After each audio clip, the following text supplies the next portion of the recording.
Alhamdulillahi Rabbil Alamin. Wassalatu wassalamu ala ashrafil anbiya'i wal mursalin wa ala alihi wa sahbihi ajma'in. Qala rabbi shrah li sadri wa yassir li amri wahlul 'uqdatam min lisani yafqahu qawli. Subhanaka la ilma lana illa ma 'allamtana innaka antal alimul hakim. Wa la hawla wa la quwwata illa billahil 'aliyyil 'azim. Rabbi zidna ilma amma ba'd.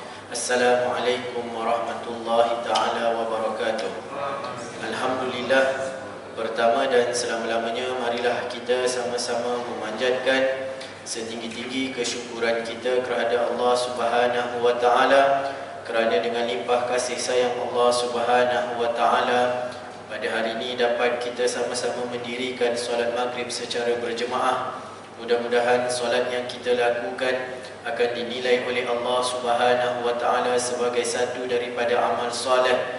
Mudah-mudahan dengan amal soleh yang kita lakukan, Allah Subhanahu wa ta'ala akan memandang kita dengan pandangan rahmat dan kasih sayangnya. Mudah-mudahan dengan rahmat dan kasih sayang Allah Subhanahu wa ta'ala, kita akan dimasukkan oleh Allah ke dalam syurganya. Bersyukur kita kepada Allah Subhanahu wa ta'ala kerana dengan limpah kurniaan Allah Subhanahu wa ta'ala, Allah Subhanahu wa ta'ala masih memberi kepada kita nikmat kehidupan, dan mudah-mudahan dengan kehidupan yang kita lalui ini kita akan menambahkan amal ibadah kita kepada Allah Subhanahu wa ta'ala. Bersyukur kita kepada Allah Subhanahu wa ta'ala kerana dengan hidayah Allah Subhanahu wa ta'ala, dengan pilihan dari Allah Subhanahu wa ta'ala, Allah Subhanahu wa ta'ala masih memilih kita untuk kita dapat taat dan patuh pada perintah Allah. Maka bila mana Allah Subhanahu wa ta'ala telah memilih kita berada pada jalan ini, maka kita kena memperbanyakkan doa kepada Allah Subhanahu wa ta'ala. Rabbana la tuzigh qulubana ba'da idh hadaitana. Ya Allah, ya Tuhan kami, jangan Engkau bolak-balikkan hati kami setelah mana Engkau memberikan hidayah kepada kami. Kan? Kita bersyukur Allah memberikan hidayah kepada kita, dan kita bermohon kepada Allah Subhanahu wa ta'ala, mudah-mudahan hidayah ini akan dikekalkan hingga kita bertemu dengan Allah Subhanahu wa ta'ala. Kerana kehidupan kita di dunia ini adalah satu kehidupan yang sementara, dan Allah Subhanahu wa ta'ala akan menilai kita pada pengakhiran kita. Kan? Setiap kali kalau saya berceramah, saya akan bagi tahu kepada semua jemaah bahawa kehidupan kita ini akan dinilai oleh Allah pada pengakhirannya. Maka dengan sebab itu kita tidak tahu bilakah pengakhiran hidup kita, maka kita kena berdoa kepada Allah Subhanahu wa ta'ala supaya hidayah yang Allah kurniakan ini kepada kita ini, supaya kita diberi istiqamah. Kan? Kita tak nak kita hanya seolah-olah hanya berjaya ataupun berada pada hidayah pada permulaan, tapi pengakhiran kita tak dapat seperti mana yang dikehendaki oleh Allah Subhanahu wa ta'ala. Setiap kali saya bayangkan ataupun saya gambarkan bahawa kehidupan kita ini adalah umpama orang yang berlumba lari, main lumba lari kan. Maksudnya sekiranya dia pada permulaan ditiup whistle daripada pengadil tu, dia berada di hadapan, tetapi pengakhiran tu dia tak sampai, kan? Maksudnya dekat garisan penamat tu dia tak sampai, maka walaupun pada permulaannya dia berada di hadapan, maka dia tak akan dinilai sebagai pemenang. Begitu juga dengan seorang yang pada permulaannya mungkin berada pada kedudukan yang terakhir, tetapi pada pengakhiran, pada nak sampai kepada penamat itu dia pecut dan potong, dan akhirnya dia berjaya sampai ke penamat, maka dialah dikira sebagai pemenang. Begitu juga dengan kehidupan kita. Allah akan nilai kita, Allah akan tengok kita pada pengakhiran kita, bagaimana kematian kita. Maka dengan sebab itu kita kena sentiasa berdoa kepada Allah. Bersyukur kita telah berada pada hidayah. Allah kurniakan kita dapat solat, dapat dirikan solat di masjid, di surau, kan, dapat duduk kelas-kelas pengajian agama, saya dapat mengajar, dan kita kena berdoa kepada Allah supaya hidayah ini akan dikekalkan oleh Allah hinggalah kita bertemu dengan Allah Subhanahu wa ta'ala. Dia alhamdulillah dengan izin dari Allah Subhanahu wa ta'ala, kita pada malam ni saya dapat bersama-sama dengan tuan-tuan dan puan-puan untuk kali yang kedua, dan mudah-mudahan selepas ni akan ada pada setiap bulan pada hari Ahad minggu yang keempat.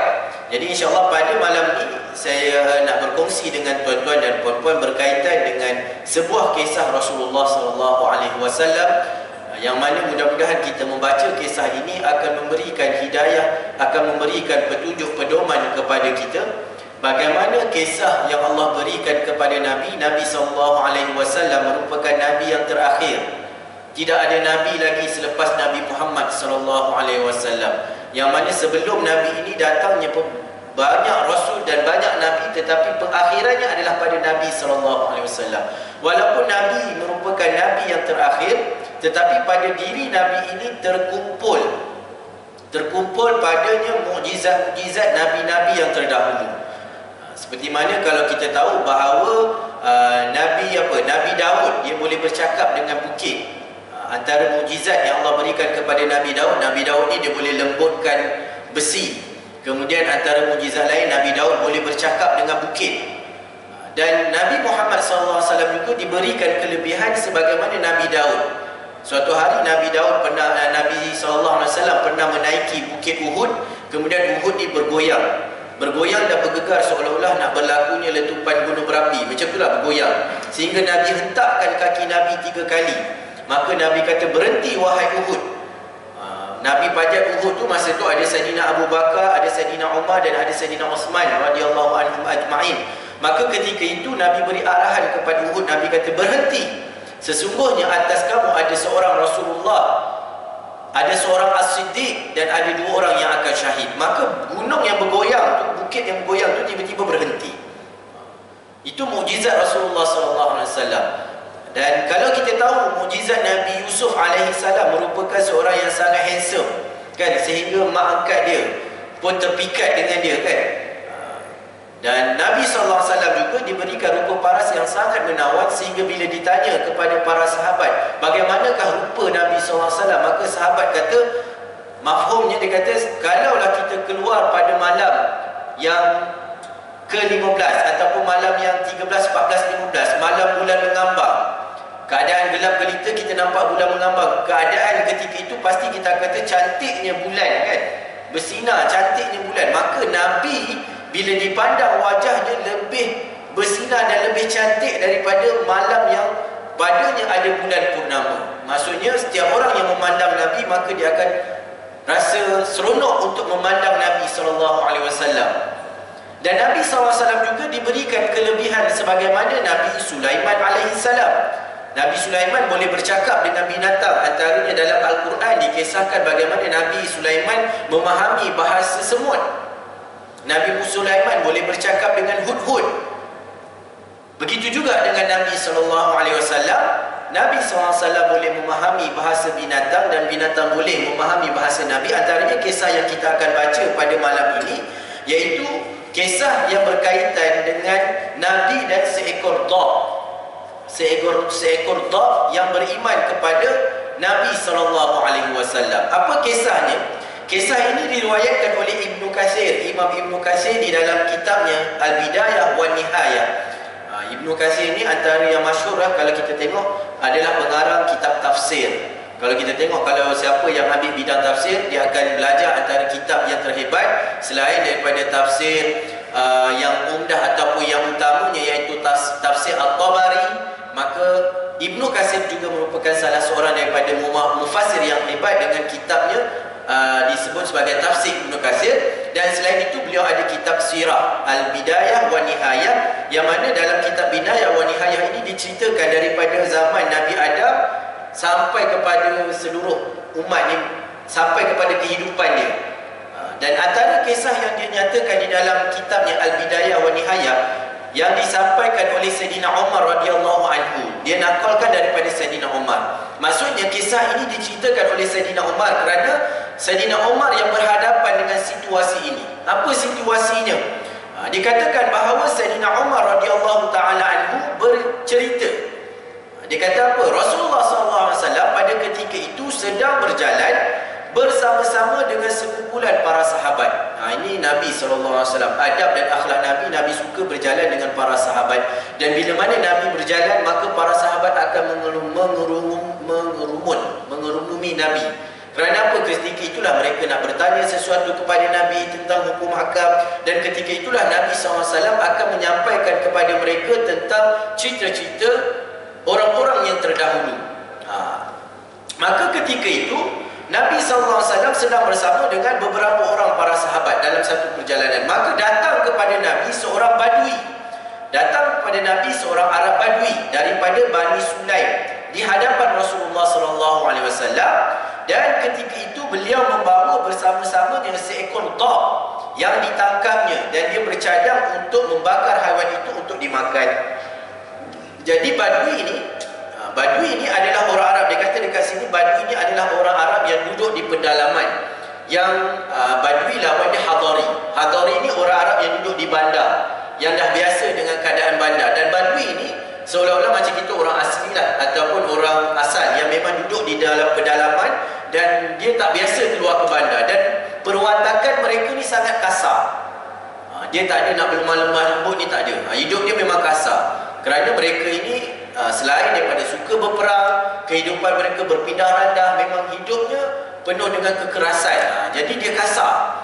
Dan bila mana dia nampak satu kumpulan yang dikatakan ada kumpulan yang datang, maka dia datang. Dia datang nak tengok kumpulan ni siapa. Maka ketika itu bersama-sama dia dengan ada dia dog.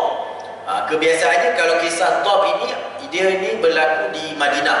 Kerana sifat ataupun tabiat ataupun adat kepada orang-orang Arab Mekah, mereka tak makan dog.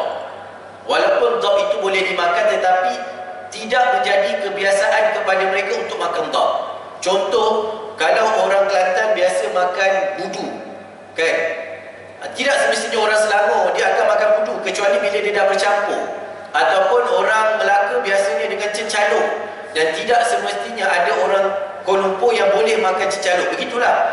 Dan orang Arab Mekah, mereka ni tak biasa makan dog. Sebab tu ada hadis ketika mana Nabi SAW dihidangkan daging dog, Nabi tak makan. Nabi tolak. Bukan Nabi tolak, Nabi tak kata ya, tak kata tidak. Sahabat kata dia boleh dimakan, tapi Nabi kata bagi kami benda ni kami tak biasa makan. Jadi Nabi tidak, maksudnya tak bolehlah nak menerima, kan. Contoh macam rumah saya, biasa kita hidup dekat sini, bila pergi ke duduk di Saudi ataupun duduk di Mekah, Madinah, kita ni suka minum air susu unta. Air susu unta ni kita minum, dia bukan kena masak. Bila dia perah terus tu, kita terus minum. Tapi orang rumah saya bila bagi, walaupun tak ada bau hamis, walaupun dia kata saya tak boleh, tekak saya tak boleh nak terima. Gitu. Begitu juga dengan ayah saya. Ayah saya ni orang laut, duduk di Banting dekat dengan pantai Morim. Memang kebiasaannya dia memang makan ikan-ikan laut je. Kalau dibagi makan ikan sungai, tekak dia tak boleh terima. Bukan sahaja kita, tak payah bagi tahu pun, kita masaklah apa-apa ikan sungai bagi dia, dia sampai kat tekak dia akan keluar dengan sendirinya macam tu. Bukanlah kita kata ini ikan sungai, memang dia tak makan lah, tapi kita diamkan.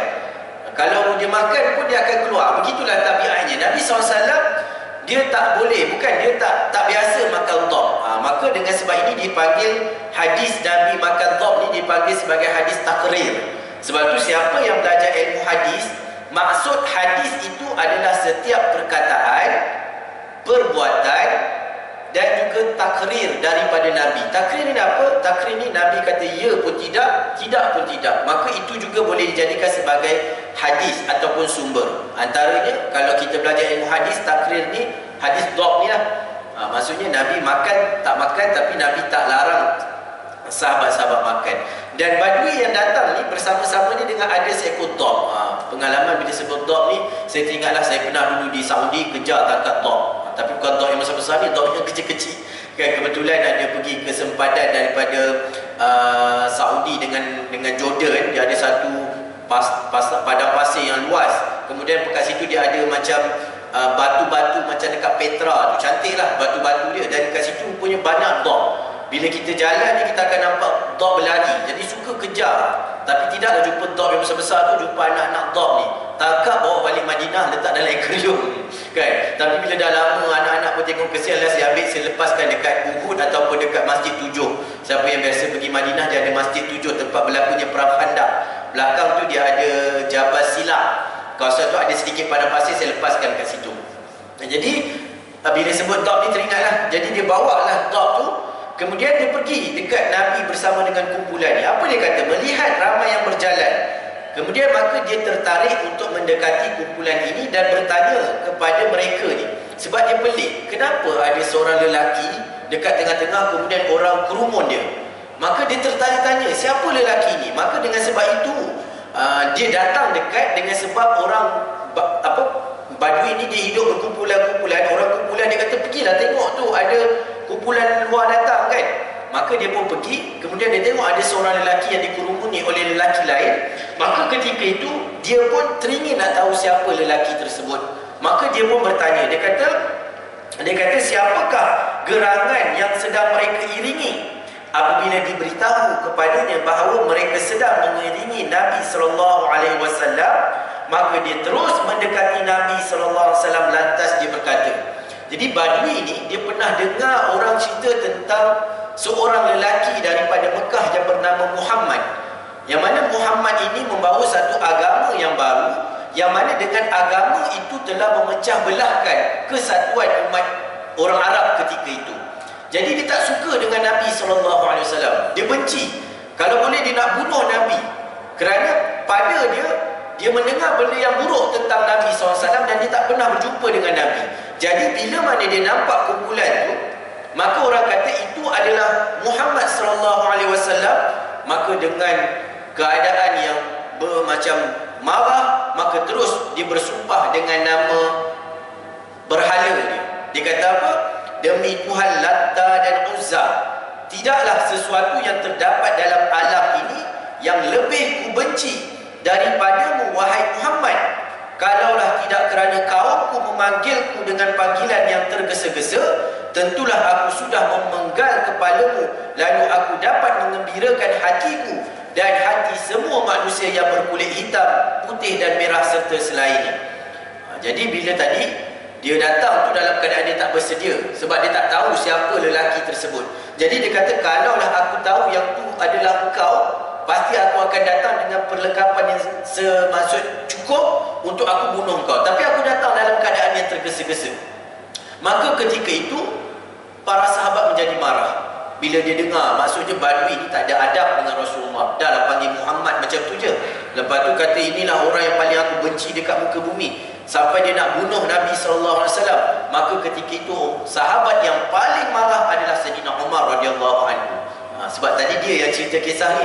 Jadi dia kata apa? Umar bin Al-Khattab menjadi marah, lalu bangkit dan berkata kepada Nabi SAW, wahai Rasulullah, biarlah aku mengakhiri hidupnya.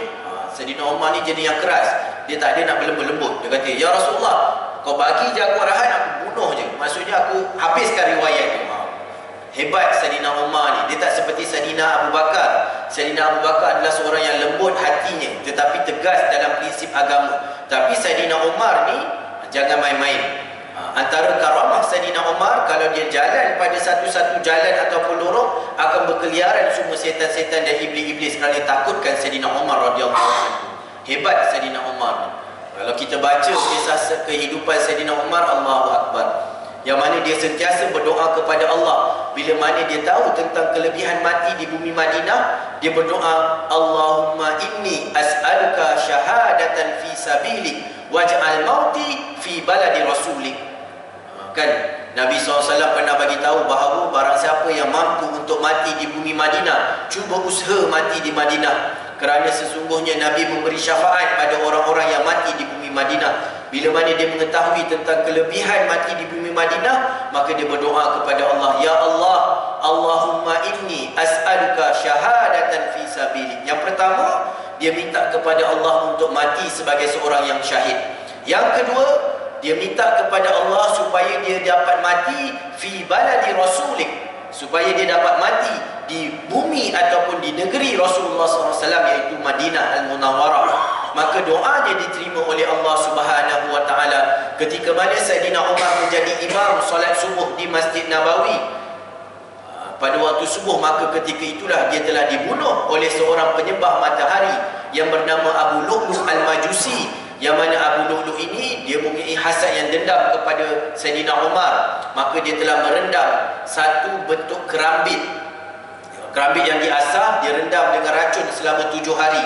Maka ketika bila mana dia dapat peluang duduk depan Saidina Umar, ketika Saidina Umar solat, kita pun boleh macam mana Saidina Umar tak perasan kalau dia duduk depan Saidina Umar, kerana ketika itu bukan ada lampu tuan-tuan, gelap Madinah ni. Ketika dia sembahyang subuh, sebab tu Nabi SAW dia kata apa? 2 solat yang susah bagi orang munafik, dan 2 solat yang orang munafik suka tinggalkan bersama dengan Nabi adalah solat subuh dan isyak. Kerana apa? Kerana waktu ketika itu adalah waktu yang gelap. Jadi dia kata kalau Nabi sembahyang waktu gelap, Nabi toleh belakang, Nabi tak nampak siapa yang ada dekat belakang. Jadi dia tak perlu untuk solat bersama dengan Nabi. Waktu lain Nabi semua Assalamualaikum warahmatullahi, Nabi toleh, Nabi boleh tengok siapa yang dekat belakang. Jadi ini antaranya munafik. Tengok hadis Nabi katakan, munafik ini dia asqal solat ala munafiqin salatul isya wa salatul fajr, kerana waktu tu gelap. Jadi Abu Lu'lu' ini berada pada depan Saidina Umar. Kemudian bila mana Saidina Umar mengangkat takbir, maka ketika itu dia hunus Saidina Umar ni dengan kerambit sehingga terbelah perut Saidina Umar. Maka Saidina Umar jatuh, dan ketika itu datangnya Abdul Rahman bin Auf daripada belakang, teruskan solat sembahyang subuh tu. Lepas habis Saidina Abdul Rahman bin Auf habis solat, barulah ketika itu Saidina Umar sedar dan dia tanya, adakah manusia telah solat? Maka ketika itu bila dipegang perutnya, dia dah terburai, dan ini yang menyebabkan dia syahid. Maka Saidina Umar dia dapat mati syahid, dan Saidina Umar dapat dikebumikan di bumi Rasulullah SAW bersebelahan dengan jasad Saidina Abu Bakar As-Siddiq. 3 makam yang ada tu yang menjadi tempat bila mana kita datang ke Madinah, kita akan datang ziarah. Jadi Saidina Umar ni sangat syadid, tegas, sampai dia kata, ya Rasulullah, tinggalkan, bagi kebenaran ke aku untuk aku habiskan Badui ini. Adakah Nabi setuju? Tak. Nabi ini rahmatan lil alamin, mempunyai sifat rahmat yang tinggi kepada umat dia. Bukan setakat Badui ini, sebelum ni kena lontar dengan batu sampai luka-luka oleh orang-orang Taif, tetapi sesekali Nabi SAW tidak mahu membalas kejahatan dengan kejahatan, kan?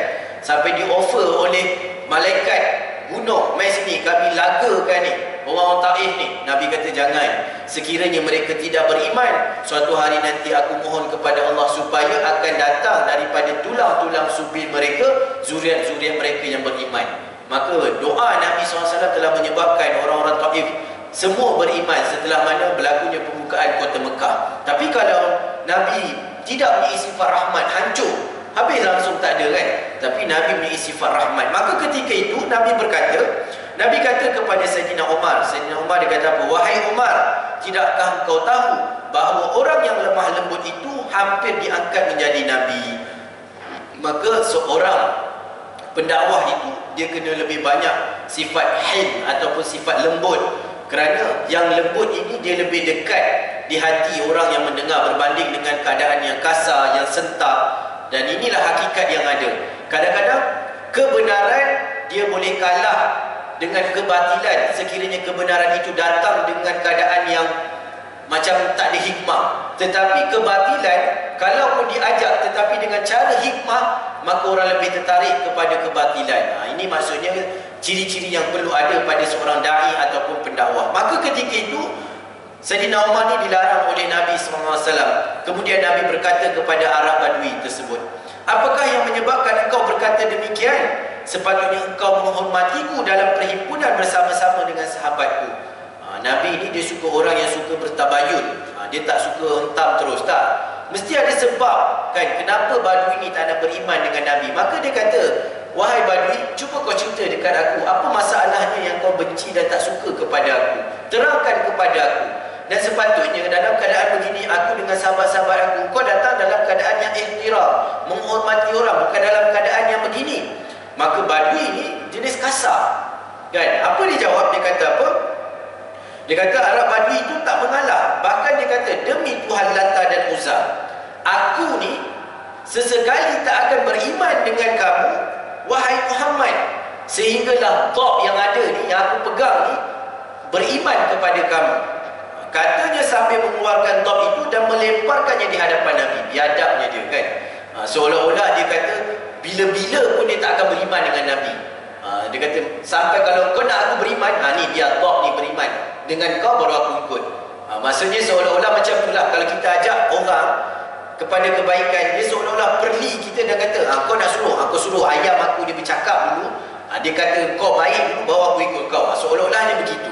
Tetapi dia silap, sebab dia bercakap dengan seorang Rasulullah SAW yang perkara mustahil boleh jadi tidak mustahil dengan izin daripada Allah Subhanahu Wa Taala. Maka ketika itu, bila mana dia dicabar macam tu kan, Nabi SAW dia campak Dhab tu, dia kata, kau ingat aku nak beriman dengan kau Muhammad? Ni, kalau Dhab aku ni beriman dengan kau, baru aku boleh beriman. Maka ketika inilah Allah menunjukkan mukjizat yang ada pada Nabi SAW.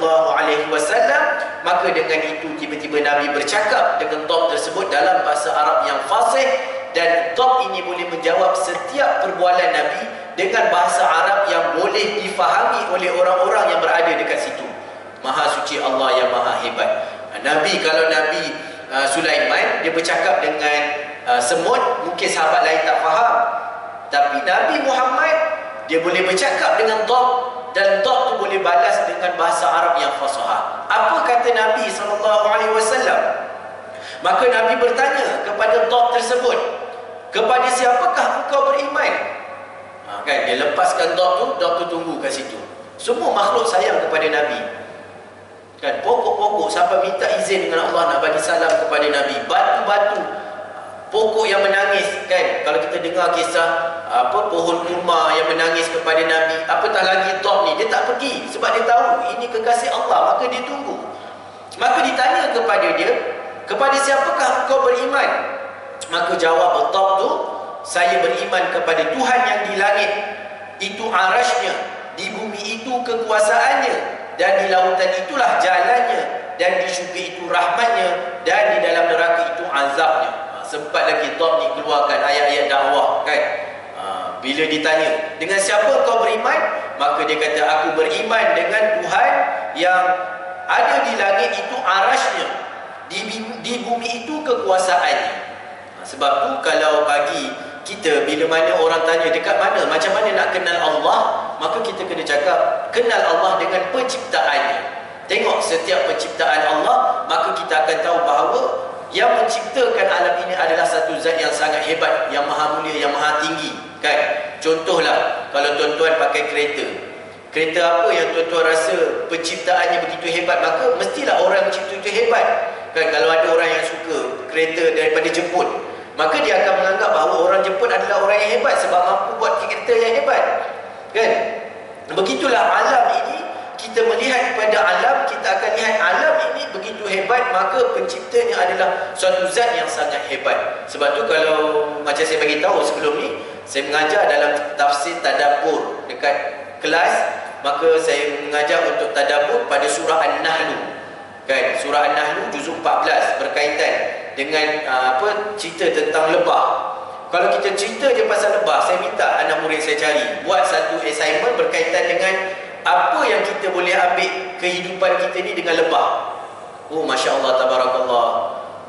Macam-macam kita akan nampak bahawa Allah SWT menciptakan lebah, tetapi pengaplikasiannya untuk hidup manusia sangat banyak kan. Ada seorang anak murid saya tu, dia kata, Ustaz, kalau Ustaz nak tahu, dekat Amerika dia ada satu sistem ketenteraan, yang mana ketenteraan itu dia ambil daripada sifat lebah yang ada. Sebab lebah ni dia ada satu alat yang boleh dia mengesan kawan dia dekat dalam sarang tu. Betul tak tu sarang dia? Wallahualam, macam itulah, lebih kurang. Tapi maha suci Allah yang maha hebat penciptaannya kan. Bila kita tengok Allah menciptakan lebah, Tabarakallah, maha suci Allah dengan keadaan seekor lebah. Lebah ini dia suka menginggap pada pohon-pohon, kemudian di atap-atap rumah, tanpa dia menjejaskan pokok tersebut. Kalau dia duduk dekat dahan pokok, pokok tu dia tak akan mati, dia tak akan rosakkan dahan tersebut. Berbanding dengan haiwan-haiwan lain, kalau kita tengok anak-anak ambil panjat pokok habis, tapi lebah tak. Kemudian lebah dia ada sifat ketaatan kepada pemimpin. Lebah ada sifat hidup secara berjemaah. Lebah ada sifat hidup bekerja di awal pagi. Dia akan keluar pada waktu pagi, petang dia balik, malam dia tidur. Bapa mentua saya dia bela kelulut. Rupanya kelulut ini pun dia sifat-sifat lebah. Bila kita nak ambil kelulut ni, ambil pada waktu malam, kerana semua ada dekat sarang, dia tak akan serang kita Pagi baru dia keluar. Maghrib tu semua dah masuk. Itu saya kata masuk, Masya Allah. Tengok pada lebah dia dah macam-macam ada mukjizat, apatah lagi pada alam keseluruhannya. Maka kata Dob ini, nak tahu kekuasaannya, lihat kepada alam. Dan lautan itu adalah jalannya, dan syurga itu rahmatnya, dan di dalam neraka itu azabnya. Kemudian Nabi tanya lagi dekat Dob ini, siapakah aku wahai Dob? Maka Dob itu menjawab, Tuhan adalah utusan Allah yang memiliki sekalian alam. Amatlah beruntung orang yang mendukung perjuangan Tuhan, dan binasalah orang yang mendustakan Tuhan. Inilah hakikat kehidupan. Barang siapa yang mendukung perjuangan Rasulullah, menghidupkan sunnah Rasulullah, memperjuangkan agama Rasulullah, maka inilah golongan-golongan yang berjaya. Tetapi siapa yang lawan kepada agama Rasulullah, ingkar kepada apa yang Nabi perintahkan, cuba nak musnahkan agama yang Nabi bawa, maka inilah golongan-golongan yang akan diazab oleh Allah Subhanahu wa taala. Maka bila mana mendengar Dob ni boleh bercakap, maka akhirnya Badui ni kalah. Maka dia angkat tangan dan surrender terus. Dia mengucapkan syahadah di hadapan Rasulullah sallallahu alaihi wasallam. Tengok, kerana dengan sifat lemah lembut Nabi pada permulaannya. Tapi kalau tiba-tiba Nabi kata, Umar, selesaikan, adakah? Boleh.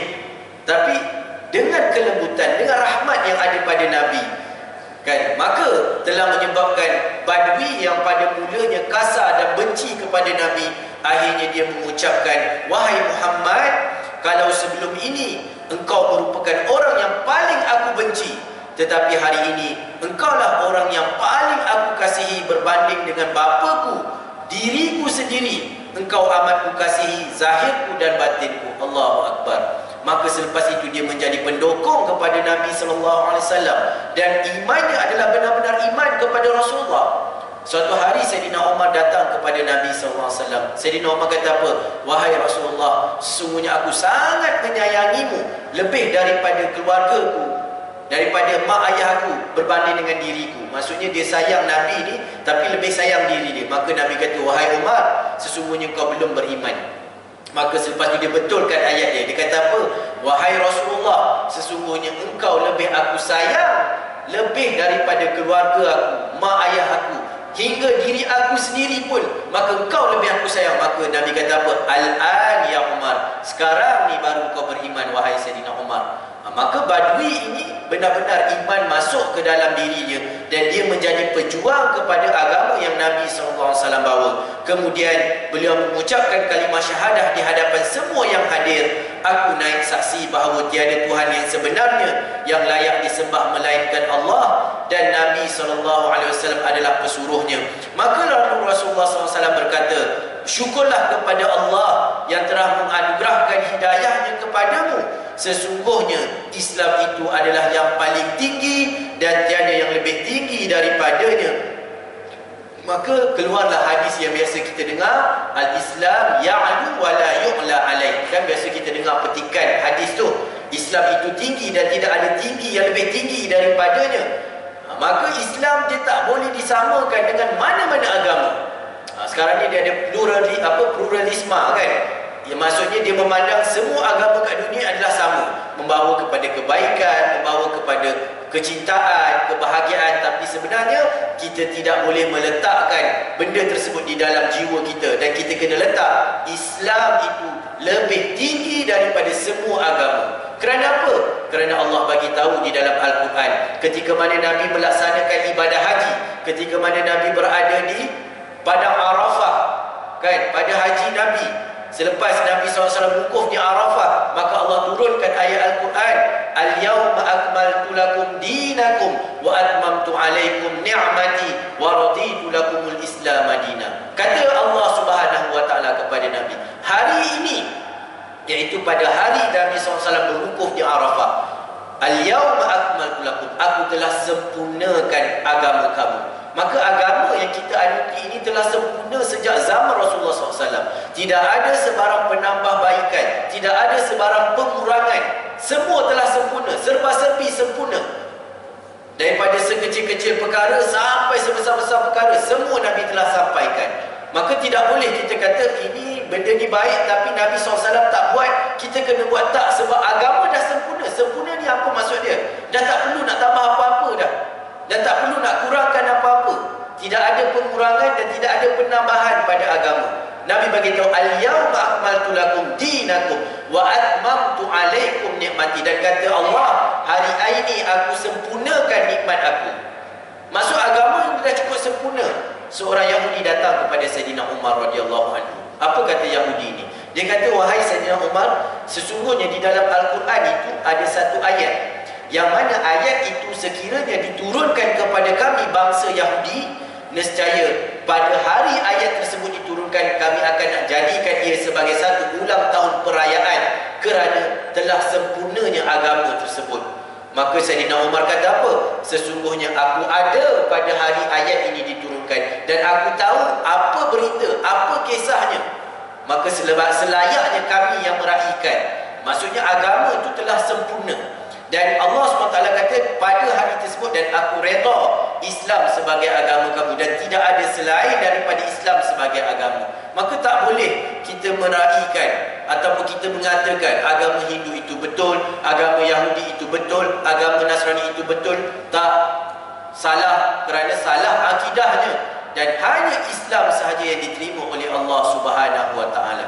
Sebab tu kena hati-hati dengan sebarang unsur-unsur ataupun fikrah yang membawa kepada persamaan agama. Tak ada, agama tak boleh sama, kita tetap lebih tinggi. Sebab tu kata Nabi, sesungguhnya Islam itu adalah yang paling tinggi dan tiada yang lebih tinggi daripadanya, dan tidak diterima tanpa solat, dan solat pula tidak diterima melainkan dengan Al-Quran. Maka nak tunjuk dekat sini betapa pentingnya perihal solat dalam kehidupan seorang manusia, dan solat itu terkait dengan Al-Quran. Jadi dua, solat dan Al-Quran yang Nabi SAW bagi tahu. Maka dua perkara, tiga perkara. Yang pertama, ketinggian agama Islam. Yang kedua, ketinggian solat. Macam saya bagi tahulah sebelum ni kan, solat ini benda yang paling utama dalam kehidupan. Nak tengok kehidupan orang tu berjaya ataupun tidak, tengok bagaimana dia dapat menjaga solatnya, utamanya solat-solat fardu. Dan yang kedua, yang ketiganya adalah berkaitan dengan Al-Quran. Kemuliaan hidup manusia itu bergantung kepada Al-Quran, kan? Jadi sebab tu kita tak boleh lari daripada Al-Quran. Didik anak-anak daripada sekecil awal dengan memahami dan membaca Al-Quran.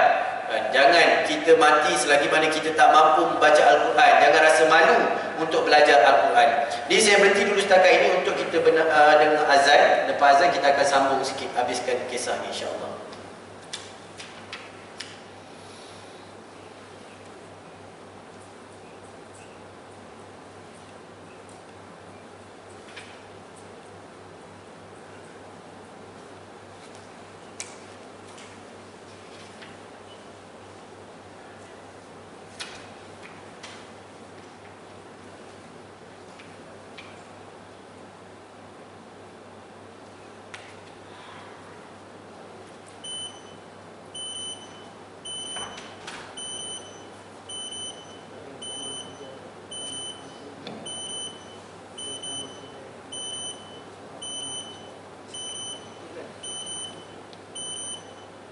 Allahu Akbar, Allahu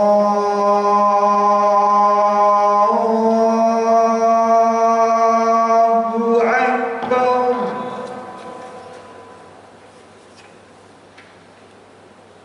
Allahu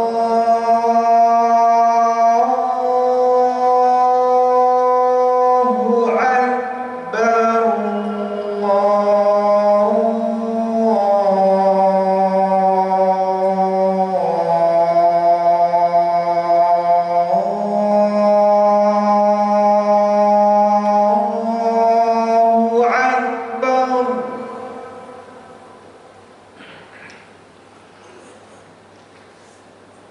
أشهد أن لا إله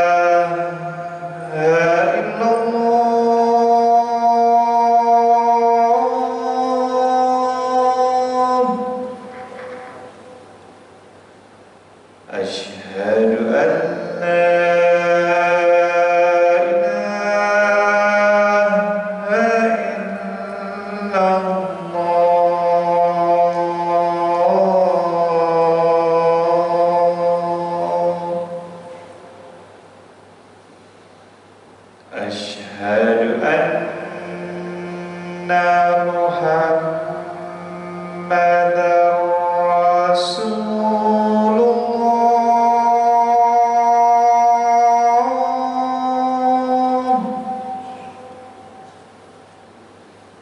أشهد أن محمدا رسول الله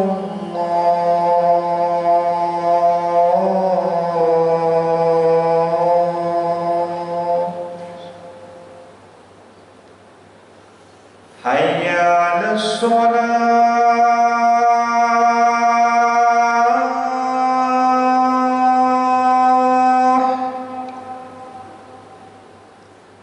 حي على الصلاة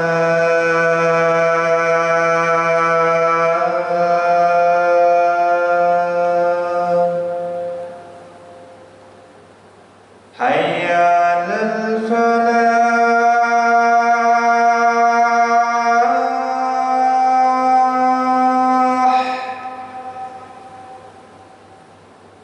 حي على الفلاح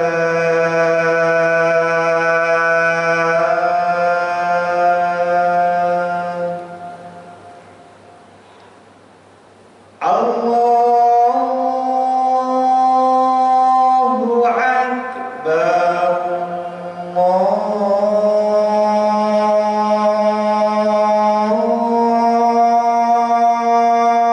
أكبر لا إله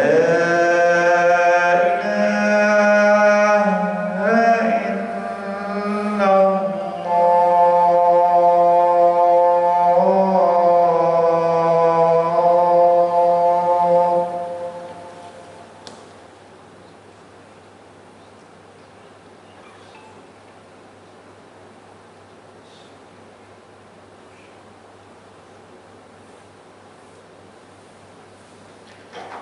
Allahumma salli ala Muhammad wa ala alihi wasallam. Jadi kita sambung sikit berkaitan dengan kisah ini. Jadi tadi Nabi SAW bila mana Badui ini tadi telah mengucapkan syahadah, maka Nabi SAW bagi tahu dekat dia bahawa sesungguhnya Islam itu tinggi dan tidak ada yang lebih tinggi daripada Islam. Kemudian Islam itu tidak diterima melainkan dengan solat, dan solat itu tidak diterima melainkan dengan Al-Quran. Kan? Jadi bila dengar begitu, maka kata Badui ini, dia cakap kepada Nabi, maka kalau begitu wahai Rasulullah, ajarkanlah kepada aku Al-Quran. Maka Badui ini kata, ajarkan kepada aku Al-Quran. Maka Nabi SAW telah mengajar Badui ini sepotong daripada surah di dalam Al-Quran, iaitu Nabi ajar dia surah Al-Ikhlas.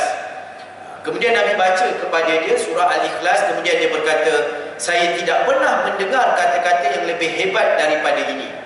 Jadi Arab ini dia begitu kuat dengan syair ataupun puisi. Maka bila mana dia mendengar Al-Quran, maka dia kata dia tak pernah dengarlah puisi ataupun yang lebih hebat daripada Al-Quran. Maka Nabi kata, ini bukan puisi, bahkan dia adalah kalamullah, iaitu perkataan Allah. Jika engkau membaca surah Al-Ikhlas ini, maka Nabi bagi tahu ganjaran. Nabi kata, surah yang aku ajar dekat engkau ni namanya surah Al-Ikhlas, yang mana sekiranya engkau membacanya, maka ganjarannya di sisi Allah seumpama engkau membaca 1/3 daripada Al-Quran. Jadi hadis yang biasa kita dengar tentang kelebihan surah Al-Ikhlas itu asbabul wurud. Asbabul wurud ni maksudnya sebab keluarnya hadis itu adalah daripada kisah ini. Kalau dalam Al-Quran dia ada asbabun nuzul, kenapa ayat ini diturunkan, ada kisah. Maka kalau dalam hadis dipanggil asbabul wurud. Maka hadis tentang kelebihan surah Al-Ikhlas ini turun, dan Nabi SAW ceritakan adalah berkaitan dengan kisah Badui ini. Maka Nabi kata, kalau kau baca surah ni, satu surah ni, maka kelebihannya, ganjarannya seolah kau telah membaca 1/3 Al-Quran. Kemudian jika engkau, dia kata, ganjarannya di sisi Allah seumpama engkau membaca 1/3 daripada Al-Quran. Dan jika engkau membaca 2 kali, maka engkau telah membaca 2/3 Al-Quran. Dan jika engkau membaca 3 kali, seumpama engkau telah membaca keseluruhan Al-Quran. Maka ini antara zikir yang warid daripada Nabi. Selepas solat kita disunahkan untuk membaca 3 kali Qul huwallahu ahad, sama ada selepas solat maghrib ataupun selepas solat asar ataupun selepas subuh. Jadi dikira antara zikir pagi dan petang kan, disebut maksurat ataupun dalam tu dia ada zikir dia, antaranya baca 3 kali pada waktu pagi dan 3 kali pada waktu petang. Maka ganjarannya seolah-olah kita membaca keseluruhan Al-Quran. Bukan bermakna tak payah baca Quran. Itu hanya pada ganjaran orang yang membaca Al-Quran dan khatam, maka ganjarannya adalah lebih besar daripada apa yang ada. Maka jawab Arab ini, bila dia dapat baca sikit tapi kelebihannya besar, maka terus dia memuji Allah. Dia kata apa? Sebaik-baik Tuhan itu ialah Tuhan kami, tidak menerima daripada kita sedikit. Dia menerima daripada kita sedikit, tapi membalasnya dengan banyak. Allahu Akbar. Allah SWT sangat pemurah, tuan-tuan. Kan? Kadang-kadang kita buat perkara yang sedikit tetapi diberikan ganjaran yang besar. Kita sembahyang 5 waktu sehari semalam, ganjarannya seolah-olah kita sembahyang 50 waktu. Kan kita dengar kisah Isra' dan Mi'raj. Kalau nak buat kebaikan, belum buat, baru niat, Allah dah kira dah satu pahala. Bila buat, Allah ganjari dengan ganjaran yang banyak. Kita baca Al-Quran, Alif Lam Mim. Bukan kata Nabi satu alif lam mim itu 10 kebaikan, tak. Alif 1 10 kebaikan, lam 1 10 kebaikan, mim 1 itu 10 kebaikan. Allahu Akbar. Kalau dibaca Al-Quran 1 muka 2 muka sehari, berapa banyak kebaikan yang kita dapat. Sebab tu Badui ini faham, dia kata Tuhan kami ini menerima yang sedikit tetapi memberi semula dengan yang banyak. Maha suci Allah yang maha hebat. Nabi bertanya kepadanya, adakah kamu memiliki harta? Jawab beliau, tidak seorang pun daripada Bani Sulaim yang lebih miskin daripada saya. Nabi tanya, kau ada harta ke tak? Maka dia kata, aku tak ada harta ya Rasulullah. Daripada kaum aku ni, akulah yang paling miskin. Maka Nabi bersabda kepada para sahabat. Nabi tanya kepada para sahabat. Kata Nabi, berikan kepadanya apa-apa yang ada pada kamu.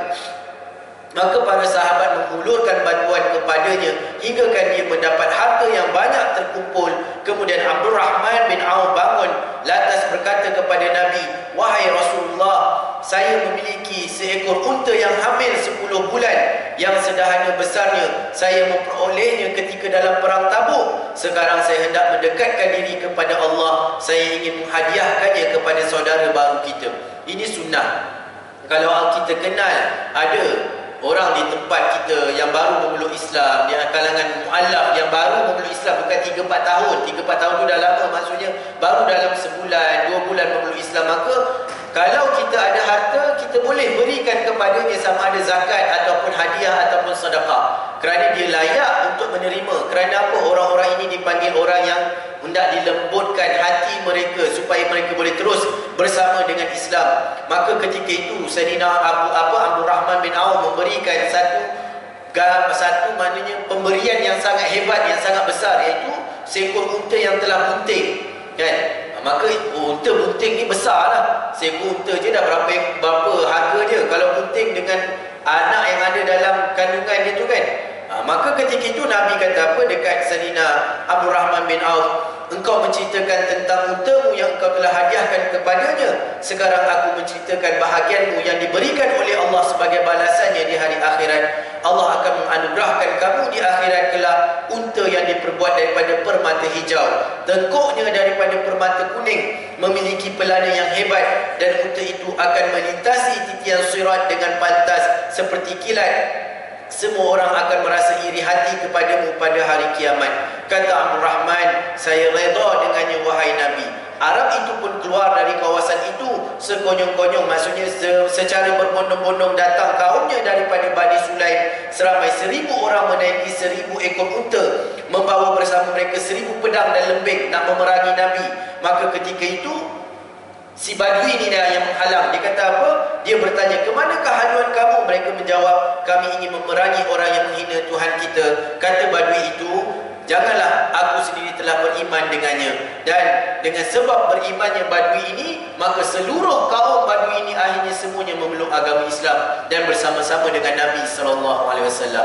Maka Inilah satu kisah yang mana kita boleh mengambil pengajaran yang banyak daripadanya. Antaranya bagaimana mukjizat Nabi SAW, bagaimana seekor dab boleh berkata-kata sehingga memberi hidayah kepada orang yang begitu keras tentangannya terhadap agama Allah Subhanahu Wa Taala, dan bagaimana nasihat Nabi kepada orang yang memeluk agama Islam. Kan Nabi berlemah lembut dengan mereka, Nabi minta mereka mendirikan solat, meninggikan agama dan tidak lari daripada Al-Quran.